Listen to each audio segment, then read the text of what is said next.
गांव में रहने वाला एक नौजवान लड़का पुरानी बुरी यादों को ना भूल पाने और एक ही चीज के बारे में बार बार सोचने की आदत से परेशान था। अगर उसे कोई कुछ कह देता या फिर उसके साथ कुछ थोड़ा सा भी गलत हो जाता तो वो बस उसी एक घटना के बारे में पूरे दिन सोचता रहता। वही बात उसके दिमाग में हर समय घूमती रहती। फिर वो या तो अपने साथ हुई किसी बुरी घटना के लिए अपनी किस्मत और भगवान को कोसता रहता या फिर अपने मन में उस इंसान से बदला लेने के ख्याली पुलाव बनाता रहता जिसने उसे कुछ कह दिया था या उसके साथ कुछ गलत किया था। अपनी इस ज़्यादा सोचने की आदत की वजह से ना तो लोगों के साथ उसके अच्छे रिश्ते थे और ना ही वह किसी काम को अच्छे से कर पाता था। वह हर समय तनाव व मानसिक अशांति की स्थिति में रहता।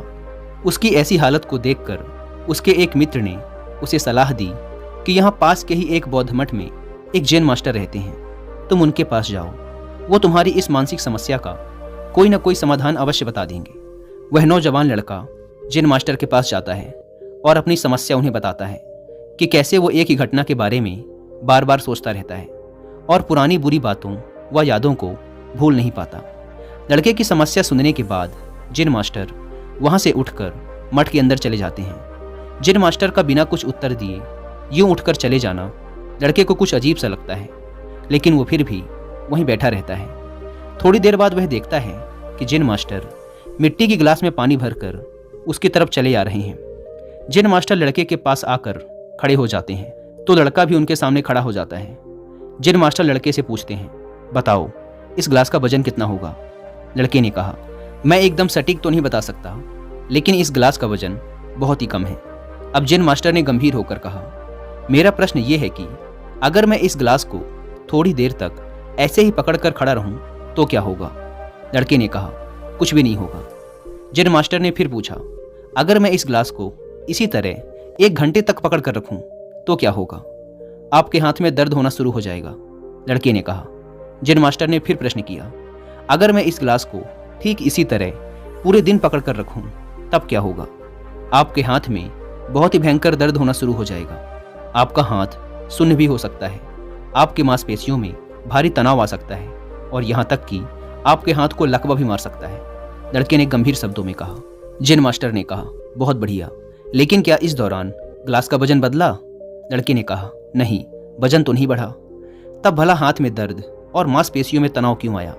जैन मास्टर ने पूछा। बहुत समय तक पकड़े रहने के कारण, लड़के ने जवाब दिया। जैन मास्टर ने फिर प्रश्न किया, अब इस दर्द से छुटकारा पाने के लिए मैं क्या करूं? गिलास को नीचे रख दीजिए। लड़के ने कहा। जैन मास्टर ने कहा, बिल्कुल सही, और जीवन की परेशानियां भी कुछ इसी तरह होती हैं। इन्हें कुछ देर तक अपने दिमाग में रखिए और लगेगा कि सब कुछ ठीक है। उनके बारे में ज़्यादा देर तक सोचिए और आपको पीड़ा होने लग जाएगी, और इन्हें और भी देर तक अपने दिमाग में रखिए, फिर ये आपको अशांत व पागल करने लग जाएंगी और आप कुछ भी नहीं कर पाएंगे। जैन मास्टर ने लड़के की तरफ इशारा करते हुए कहा, अपने जीवन की पिछली गलतियों और घटनाओं के बारे में सोचना जरूरी है, लेकिन उससे भी ज़्यादा जरूरी है उनसे सीखकर आगे बढ़ना। अगर तुम एक ही बात को पकड़कर बैठे रहते हो तो ठीक उस गिलास की तरह यह भी तुम्हारे जीवन में दर्द पैदा कर देगा।